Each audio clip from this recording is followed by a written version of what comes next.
Котката ми преследва ръцете и ме напада. Това агресия или заучено поведение? Много често срещам въпрос. Когато ние стимулираме играта с нашите ръце, заедно с котката, тя се научава, че може да преследва това нещо. Тези заложби, които ние стимулираме, в последствие не искаме да виждаме. Какво да правиме? Първо и много важно, от момента, в който вземаме нашето котенце, да се научим да играем правилно с него.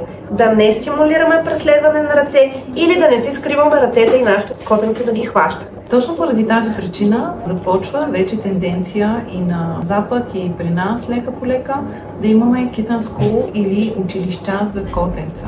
По време на тези училища се показва как правилно да играем. Котенцата са още малки и по-отворени за социализация и нови промени, нова среда. И това е прекрасният момент вие да научите как да играете с тях, кое е правилно, кое е неправилно, кое да стимулирате и кое да избягвате като основи на поведението в къщи за котенцето.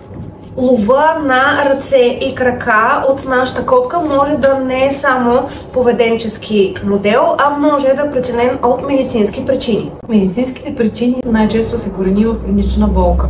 Тя може да идва от болни зъби, болни кости, остеоартритни проблеми, може да идва и от други вътрешни органи, които са болни и като цяло причиняват хронична болка, която е голям дразнител и може да кара животното да реагира агресивно.